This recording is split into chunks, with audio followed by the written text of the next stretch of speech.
यति राघवेंद्र मुनि राघवेंद्र श्री राघवेंद्र जय राघवेंद्र यति राघवेंद्र मुनि राघवेंद्र श्री राघवेंद्र जय राघवेंद्र जय राघवेंद्र सत्य धर्माय वज्रदाम कल्प विच्चय नमदाम कामदेवाय ஜெகத்குருவே சரணம். மந்த்ராலய மகான் மகாபிரபு ஜெகத்குரு ஸ்ரீ ஸ்ரீ ராகவேந்திர சுவாமிகள் அவர் மீது ஒரு பக்தை ஆத்மார்த்தமான பக்தியை வைத்து விட்டால் நின்னுடைய பாதமே சரணாகதி அப்படின்னு சொல்லிட்டு என்னாலும் சதா சர்வகாலமும் அவரை சிந்தித்து தம்முடைய கடமையை தொடர்ந்து ஆற்றிக்கொண்டு அவரை பிரார்த்தித்து கொண்டிருக்கும் பொழுது நிச்சயமாக தவறாமல் தப்பாமல் உறுதியாக உங்களுக்கு என்ன நடக்க வேண்டுமோ அந்த செயல்பாடுகள் நீங்கள் வேண்டாம் அப்படின்னா கூட அந்த காலகட்டம் வரும்போது நிச்சயமாக நடந்துருங்க. இது நிஜம், உண்மை, சத்தியம். நிறைய சொல்லிகிட்டே இருக்கலாம். எத்தனையோ விதமான பதிவுகளை நாம் தொடர்ந்து கொடுத்துட்டே இருக்கோம் நம்முடைய ப்ரோக்ராமில். ராயருடைய கருணா கடாட்சம் எந்த மாதிரி எல்லாம் பக்தர்களுக்கு அருள்பாலித்து கொண்டிருக்கிறது அப்படின்ட்டு கடந்த பதிவு நீங்கள் பார்த்துருப்பீங்க. கடந்த பதிவில் திரு பூபாலன் அவர்கள் மற்றும் திரு ஜெயக்குமார் அவர்களோடு சேர்ந்து நானும் அமர்ந்து ஒரு கலந்துரையாடல் ஒன்று பேசணும். அந்த இடம் பார்த்தீங்கன்னா வாணியம்பாடி கிட்ட இருக்குங்க. வாணியம்பாடி அந்த மெயின் ரோட்ல இருந்து ஒரு 18 கிலோமீட்டர் உள்ளே போனோம். மேல்குப்பம் அப்படிங்கிற ஊரை அடுத்த தரைக்காடு அப்படிங்கிற ஒரு கிராமம். அது ஒரு மலை கிராமம். அந்த மலை கிராமத்தில் சில வீடுகள் ஆங்காங்கே இருந்து கொண்டு இருக்கிறது. அந்த இடத்துல ஒரு பக்தர் நீங்கள் பார்த்துருப்பீங்க. போன எபிசோட் பார்க்காதவங்க இருந்தால் நிச்சயமாக பாருங்கள். அந்த எபிசோடில் நம்ம பேசிய தகவல் திரு பூபாலன் அவர்களுக்கு குருராஜர் செய்த மகிமை, அதுதான் இப்போ நம்ம ஆய்வுக்காக எடுத்திருக்கிறோம். ராயருடைய மகிமை நம்ம அடிக்கடி சொல்வோம்.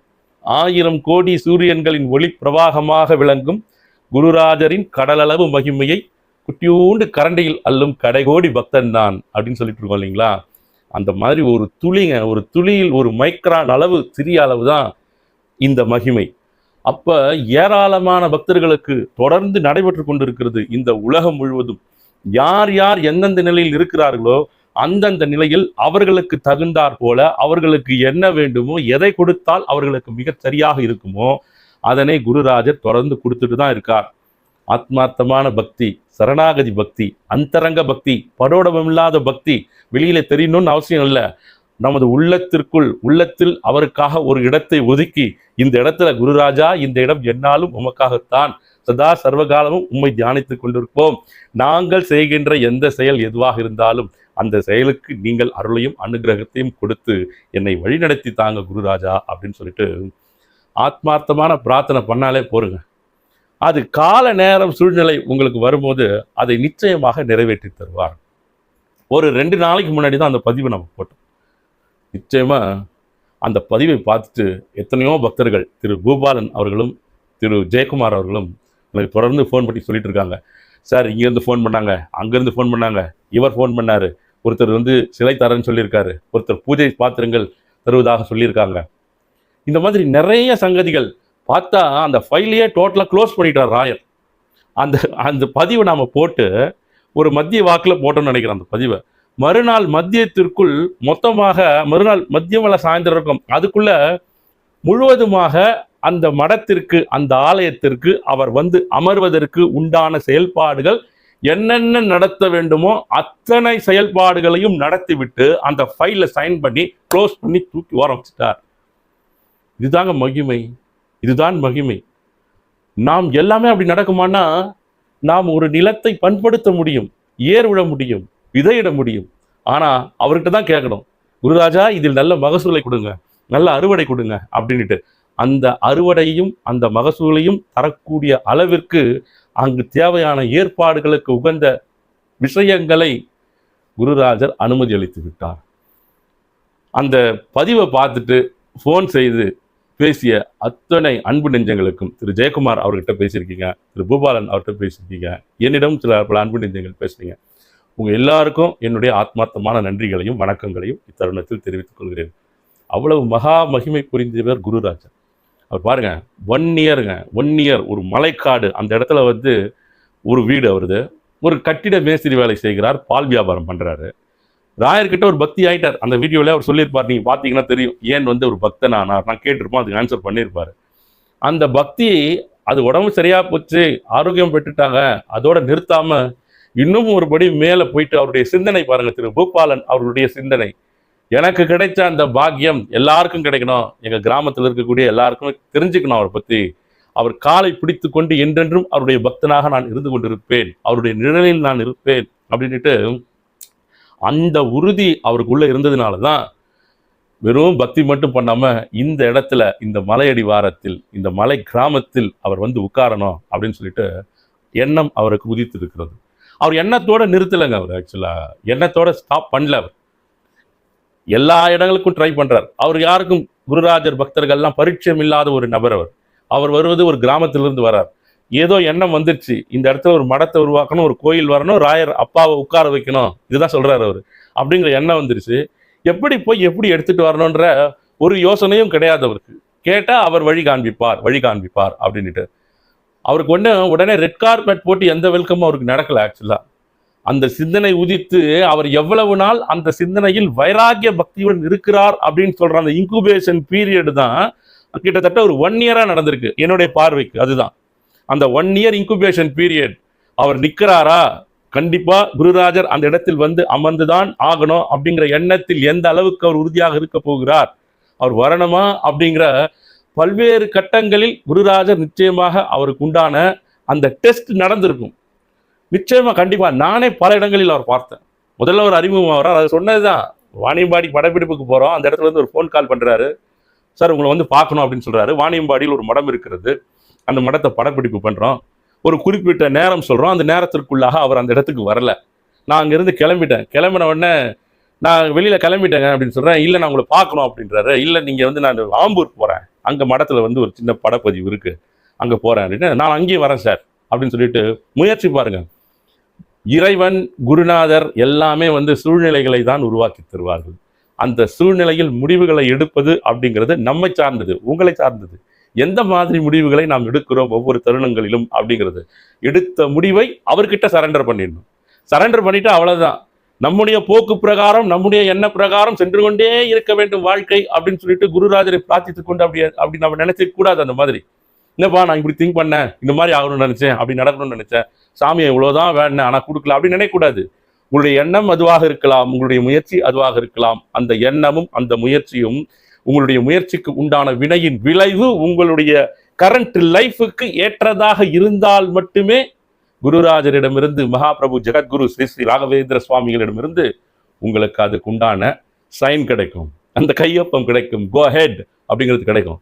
இல்லைன்னா விட்டுறணும். அந்த வைராகிய பக்தியிலிருந்து எப்போவுமே நம்ம வெளியில் வரக்கூடாது. நம்மனா எப்போவுமே சாமியாக இருக்க போகிறோம், எப்போவுமே சதா சர்வகாலமும் வெளியே வந்து கழுத்தில் வந்து உதிராட்ச கொட்டைகள் இல்லை துளசி மணி மாலை அணிஞ்சுக்கிட்டு காவி வேட்டியை கட்டி கொண்டு, இல்லை வந்து எப்போவுமே வந்து அவர் நாம ஜபத்தை வைத்துக்கொண்டு எப்போவுமே அவரை பற்றியே பேசிட்டு அப்படி கிடையாது. அவருடைய பக்திக்கு ஒருத்தருக்கு ஒரு மாதிரி அவர்களுக்கு உண்டான அந்த நோக்கங்கள் இருந்து கொண்டு இருக்கும். நாம சொல்றது என்னன்னா, அந்த உள்ளார்ந்த பக்தி இருந்தாலே போதுன்னு தான் சொல்றோம். அந்த உள்ளார்ந்த பக்தி, அந்த ஆழ்ந்த பக்தி, அந்தரங்க பக்தி, அது இருந்து நீங்க தனிப்பட்ட முறையில் வெளியில தெரியணும்னு கூட அவசியம் இல்லைங்க. நீங்க அவருக்கு முன்னால் அவருக்கு பிடித்தமானவராக நீங்கள் மாறிவிட்டால் நிச்சயமாக வெறும் கையுடன் அங்கிருந்து நீங்கள் திரும்ப மாட்டீர்கள். அவர்கிட்ட இருந்து சாதாரணமாக யாரனா போயிட்டு அவரை பிரார்த்தித்தாலே அந்த அளவுக்கு அவர் அன்பு மயமானவர் குருராஜர். கருணாசாகர மூர்த்தி அப்படின்னு சொல்லுவாங்க. அவர்கிட்ட போயிட்டு ஒன்று யாருன்னா கேட்குறாங்க, இது வேணும் ராயரே, எங்களுக்கு ஹெல்ப் பண்ணுங்க, நீங்கள் உதவி பண்ணணும் அப்படின்னு சொல்லிட்டு பூரண நம்பிக்கையோடு, அது முக்கியமாக வேணும், அது பரிபூரண நம்பிக்கையோடு, சரணாகதி பக்தியோடு, ஏனோ தானோலாம் அப்படிலாம் கேட்க முடியாது. அவர்கிட்ட போயிட்டு, ஐயா எதுவுமே இல்லை, நான் நிர்கதியாய் நிற்கிறேன், எனக்கு வேறு வழி கிடையாது, நீங்கள் எனக்கு ஹெல்ப் பண்ணுங்க, நான் காத்திருக்கிறேன் ஐயா, நீங்கள் கொடுங்க, நான் வெயிட் பண்ணுறேன், எனக்கு கொடுங்க. இந்த மானிட பிறவியில் ஒரு பிறப்பு எடுத்து விட்டேன், வாழ்ந்து கொண்டுட்டு இருக்கேன், எனக்கு சுற்றி வந்து எனக்கு சில பல பொறுப்புகள் இருக்கிறது, ஒரு குடும்பத் தலைவனாக, குடும்பத் தலைவியாக, மகனாக, தந்தையாக, வெவ்வேறு தருணங்களில் வெவ்வேறு பாத்திரங்களை நான் ஏற்று அந்த பாத்திரத்திற்குண்டான முழுமையான கேடரில் நான் வரணும், முழுமையான கிரேடில் நான் பாஸ் பண்ணணும், முழுமையான விஷயத்தை அதில் நான் முடிக்க வேண்டும்.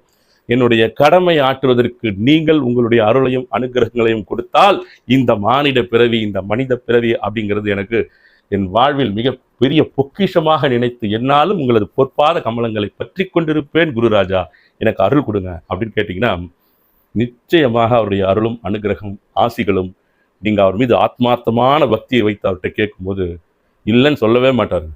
சாதாரணமாக கை கூப்பி கேட்கும் போதே கொடுக்கக்கூடிய மகா பிரபு அவர்கள் உள்ளார்ந்த பக்தி, ஆழ்ந்த பக்தியோடு அவரிடம் கேட்கும் பொழுது சற்று காலதாமதம், அது கர்ம வினை, கால நேரம், சூழ்நிலை இதற்கு தகுந்தாற் போல் 2 நாட்களுக்கு முன்பு வரை திரு பூபாலன் அவர்கள் என்ன யோசிச்சுட்டு இருந்தாரு, இந்த கோயில் எப்படிடா வரும், இங்கே எப்படி நம்ம ரெடி பண்ண போகிறோம், என்ன பண்ண போகிறோம் அப்படின்னு யோசிச்சுட்டு இருந்தார்.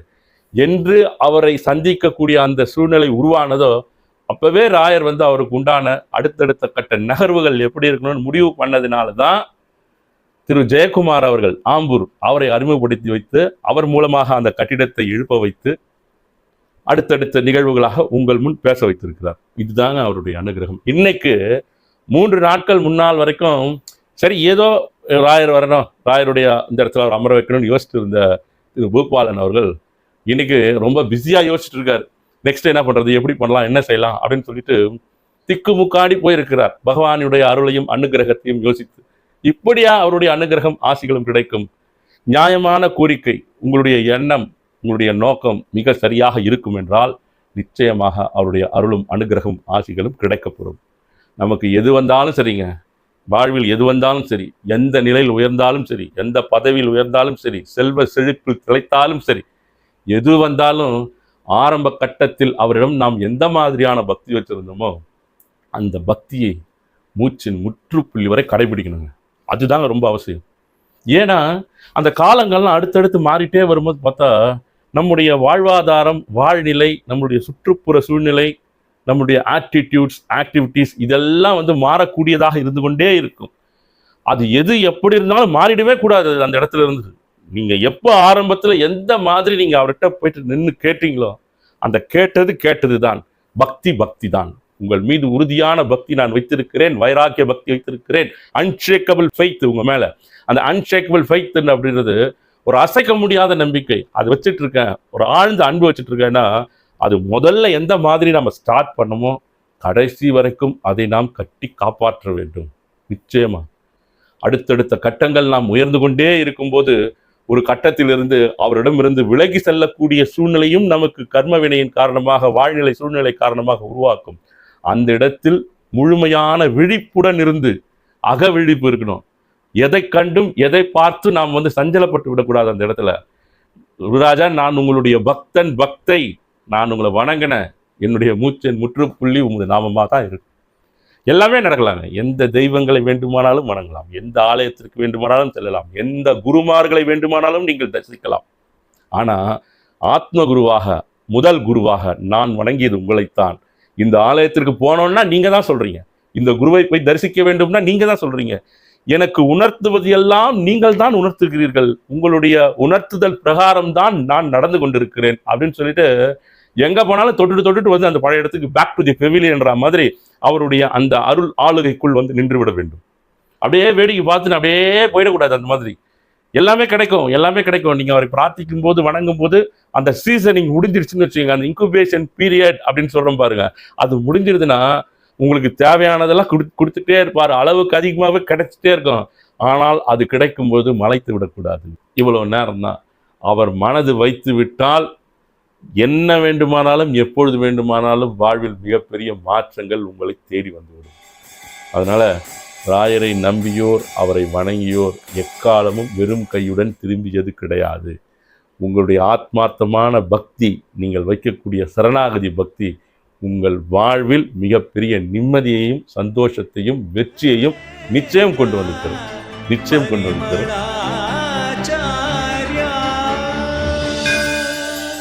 यति राघवेंद्र मुनि राघवेंद्र श्री राघवेंद्र जय राघवेंद्र यति राघवेंद्र मुनि राघवेंद्र श्री राघवेंद्र